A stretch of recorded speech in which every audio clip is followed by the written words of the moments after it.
Okay, thank you, everybody. I'm sorry if I'm not super energetic because it's super late here, and I started teaching 8 in the morning. It's 11 at night, so it's getting late. Okay, so fast. This is gonna be about, oh, if I get this to move, hold on. Okay.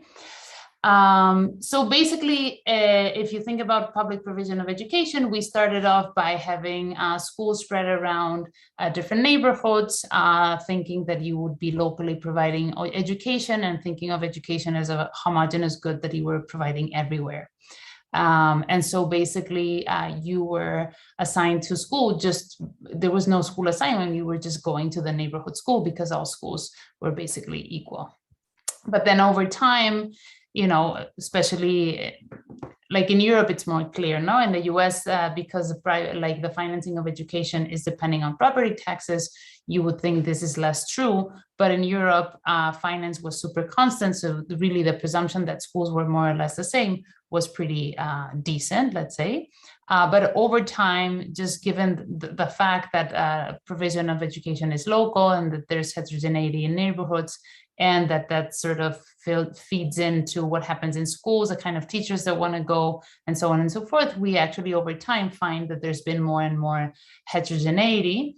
And not only in terms of what the schools offer, but also pedagogical strategies. There's innovation on what schools do. There may be, language and religion or specificities about whether you do more sciences and so on that would call for choice. Okay, so this is like the most used policy worldwide, I think, in terms of education in the last decades. But then at the same time, there's also been this identification of a problem, which is that there's actually a lot of failing schools. So it's not about there being heterogeneity and people wanting different things, but I think a little bit what Eric was mentioning before, that actually what we really care about is some schools being just good, whether it's more in math or sciences or music. At the end of the day, what you want is schools to be good and not to be failing overall, which is what in the end has been turned out, has been shown is a big problem. That there's some schools that are basically not desirable for anybody. Nobody wants to go to those schools. And I think that one of the things that school choice has artificially thought of, in many places, school choice has been implemented as a way of sort of simulating that one can get away of the schools. No, so there's a No Child Left Behind Act that was saying, everybody should be given a chance to leave their schools, and said that that's why you have more choice and so on and so forth. But at the end of the day, if somebody has to go to those schools because there's not enough seats in the other ones, that is actually the real problem, okay? So, and this is going to be a little bit that the emphasis in this talk is going to be that the fact that there's these schools actually is going to lead to a lot of blocking and a lot of problems for the most used mechanisms, okay? So a way of capturing what we're going to want to say is to say, well, in principle, school choice in many occasions has been viewed as really as a getaway channel for people who were systematically assigned to their failing schools because those were the neighborhood schools. So it's really something that is aimed at facilitating that families go beyond what is the neighborhood school. Okay, so we're going to just talk about this access to better schools, which is capacity of a choice mechanism to allow for people to go to something better than their neighborhood school. Okay. Okay, so then you have all these different mechanisms that everybody's very familiar with. I'm going to briefly describe them in a second, but one of the important things that happens is that whatever mechanism you use, the problem is that there's overdemands. If you didn't have overdemands for certain schools, you actually would not need to implement any particular mechanisms, right? Because you would just let people go wherever they want to. But the fact that there's limited capacity means that you have to decide how you're going to rank people and what you're going to do with people that are not accepted into their first choice, what kind of alternative options you're going to give to them. Okay, and in many cities, the way you resolve overdemands is by ranking people according to whether they live in the neighborhood or not, okay? So we're thinking of cities that had neighborhood assignment, and then they moved towards choice assignment. You allow for choice, but then there's still, if there's overdemand for a certain neighborhood, you still break ties by giving priority to people in the neighborhood, okay?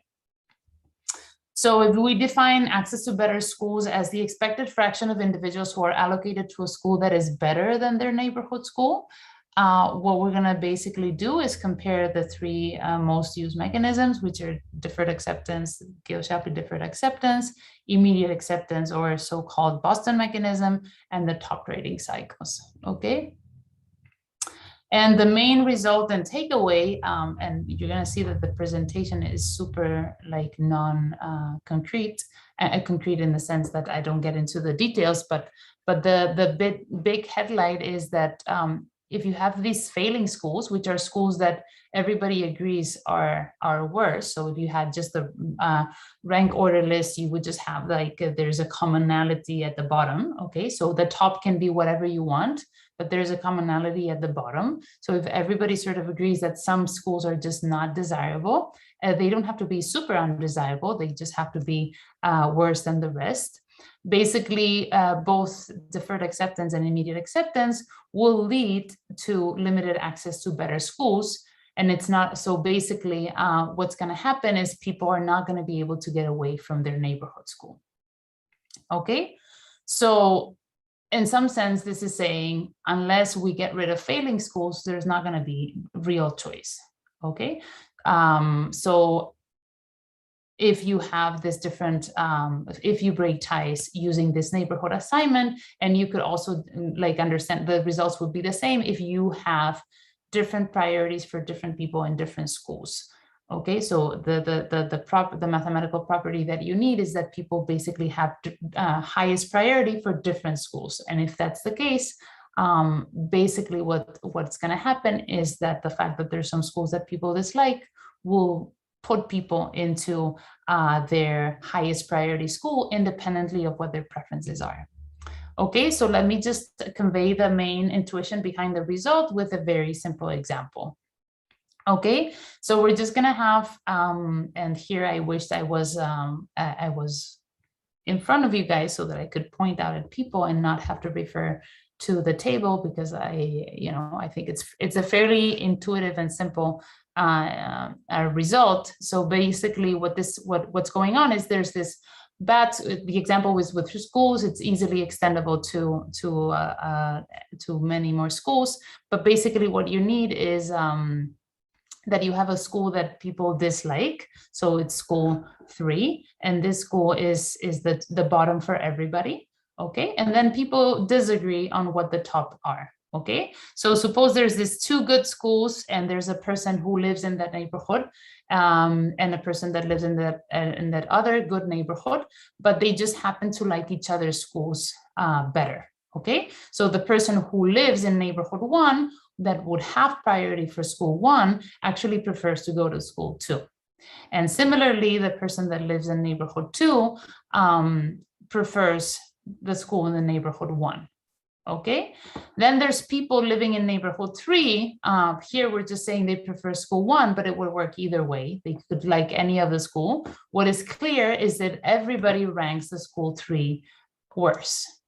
Okay, and so what this does basically is that everybody's going to be truthful here, right? Because if you do deferred acceptance, everybody's going to be truthful. And so you put everybody in their first choice, but then there's overdemand for school 1 because both individual 2 and 3 apply for it. Who gets into that school? Well, it has to be, so yeah, so basically, if individual 2 gets it because his lottery number is higher, okay, then individual, yeah, sorry, so I'm saying this incorrectly. So if individual 3 wins the lottery, okay, then individual 2 will claim, okay, sorry, individual 1 is put into school 2, right? Because nobody else is applying for it. Individual, who's going to get into school 1, it's either going to be individual 2 or individual 1. If it's individual 2, no problem. But if it's individual 1, individual 2 is going to go for his second best option, which is school 2, and is going to kick out the individual from that other school. Okay, so basically what you need to be the case is that these people that live in the neighborhood of the worst school, they're going to be competing for any of the good seats. Okay, they will not care which one it is. Here I just have an example with 1, but if you actually do simulations with more and more people coming from the bad school, because these people just want to get out of their neighborhood, they don't care where, they're going to be systematically competing for the people who just want to trade with each other. Okay, and it's not going to allow for those trades to happen. Yes? Okay, so then at the end of the day, what's going to happen with DA is that as the size of how many people live in each of the neighborhood increases, as you see, well, it doesn't have to increase very much, the fraction of people who will be able to get a school that is better than the neighborhood goes down super fast, okay? And all you need is correlation at the bottom.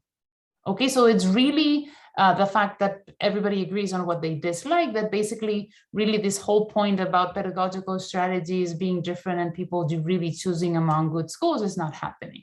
Okay, you just basically are assigned to the neighborhood school, and that's it. The channel through which this happens for the Boston mechanism is different. By the way, people are familiar with Boston and yes, I think, yeah. So I don't see more faces, but I guess the ones who are showing their faces, they do not. Oops, okay. So anyways, so with the Boston mechanism, yeah. Thank you. With the Boston mechanism, what happens is that having, so you know that people will risk it or not, will risk applying for what they really like or not. So basically in this model, you either risk to apply for the one that you really like, if it's worth it in terms of cardinal payments, okay, depending on the value of V here. So if the value of V is very high, basically nobody will take the risk, and so people will just apply for the neighborhood school directly. And if it's and if the valuation is, if the worst school is not so much worse than the second school, then there may be some choice. But in terms of how vulnerable you are to this existence of commonality at the bottom, the DA is pretty bad as long as its priorities are different for different schools. Okay, and then the third mechanism, which is top trading cycles, of course, does a very good job in being protected from this. No, like the existence of bad schools just means nobody's going to be wanting to trade with these people, but at least among people that do have schools that they can trade is going to allow for this kind of trade. So in that sense, top trading cycles is top. Okay. So very, very quickly, just we have a paper looking like estimating preferences in Barcelona, and we actually find evidence that is consistent with that, which is if your favorite school is out of zone, which is the case in which school choice would really make a difference, we find that DA most often assigns you to the neighborhood school. Okay, and if the favorite is out of zone, the probability that you're assigned to it is maximal with top trading cycles and minimal with DA. Okay, so basically summary and policy relevance is we better get rid of failing school before we even think about choice. Choice is not going to solve any problems unless we actually get rid of those schools that nobody wants get rid of or solve the problem that they may that they pose on the systems. Okay.